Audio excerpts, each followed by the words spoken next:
For more chat about geek entertainment, answers to your questions, and news from the wider world of Christian geekery, get the Christian Geek Central podcast today on iTunes and other podcast services.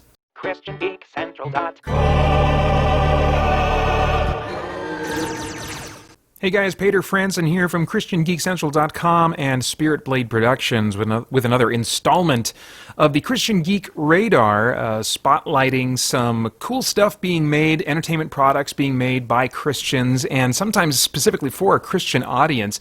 This time I got a video game and then some comic book stuff to share with you. First up is Logos, or Logos. I'm not sure exactly how they would choose to pronounce that.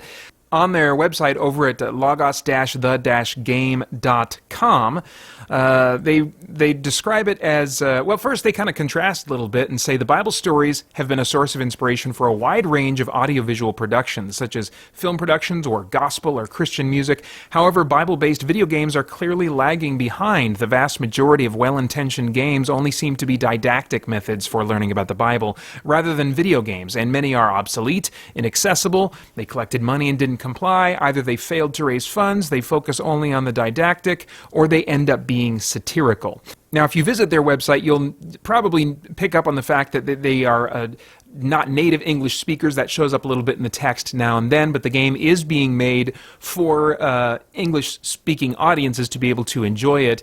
As far as its inspirations, they say, in the emotions felt by God's chosen ones as they face their mission. We understand the Bible as literal and as something that really happened and continue transcending, which is why writings of biblical origin were taken up for elaboration along with recent findings in the field. The game takes place in an open-world environment. The mechanics, controls, and graphics are similar to those found in games such as Shadow of the Colossus, Flower, Infamous, Red Dead Redemption, God of War 1, or Assassin's Creed 1. Logos explores why Moses was a warrior, why fallen angels became demons, and why being chosen by God does not seem like a blessing at first, among other theological concepts. Unlike other biblical or Christian games, Logos does not seek to eliminate the violent part of the Bible. On the contrary, it is intended to show the Bible for what it is, a point of controversy for some and a source of inspiration to others. It's designed for Windows, Mac OS, and Linux. Logos is an indie development that took 3 years to complete. It is nonprofit and was not capitalized on sites like Kickstarter. We are still developing it, they say. You can give your opinion in our wish list to define the direction of the following chapters. So, Logos, logos-the-game.com for more information. Let's see, comic book stuff now. We've got Dominion, Fall of the House of Saul, which you can get a 4-page free preview by visiting terminusmedia.com. Dominion is on the brink of war. Amid a time of trouble, a family is in crisis. A king who has lost the favor of his deity and of his people, a son seeking his father's approval, a daughter longing for a purpose beyond being a pampered princess, and a queen struggling behind the scenes to keep the kingdom together. Dominion, Fall of the House of Saul is a sci-fantasy space opera inspired by the book of 1 Samuel in the Bible. Created by artist, writer, and college professor Dr. Baron R. Bell, Dominion is biblical war reimagined for a new generation. Now I want to turn it over to Adam David Collings, who has a little bit more Christian comic book news for us.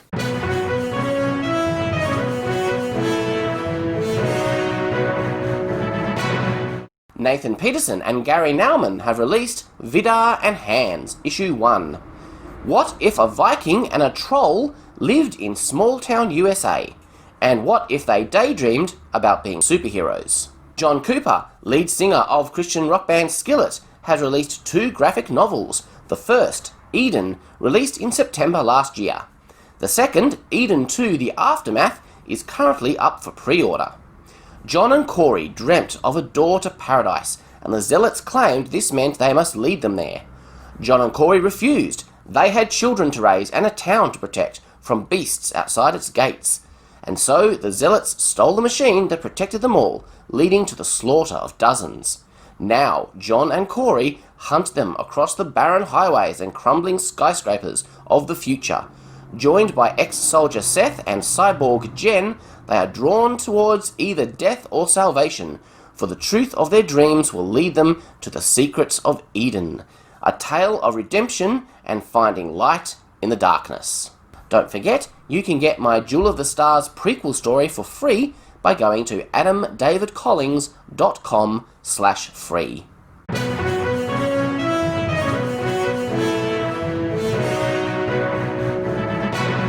And that's just a little bit of the publishing news that Adam covered this month that's relevant to Christian geeks and content being made by Christians. You can check out his YouTube channel, Adam Collins, to get just a bunch more of great content. He's much more faithful in the kind of giving updates on this kind of stuff than I am, so be sure to check him out. That is all for now. Thanks for listening and watching, and hopefully I'll have more for you in a month or so. The Christian Geek Central podcast is the longest-running podcast for Christian geeks with over 600 weekly episodes and counting, featuring audio versions of much of the same content you'll find here, plus exclusive content including weekly news updates from the creators of Christian comics, novels, and video games, debriefing and commentary about what I've been playing, reading, and watching, and my expanded responses to your comments and questions via YouTube, email, or the Christian Geek Central forums. And now, with timestamps, so you can jump straight to the segments you want to hear most. Get the Christian Geek Central podcast today on iTunes and other podcast services, and enjoy one more way you can geek out and seek the truth.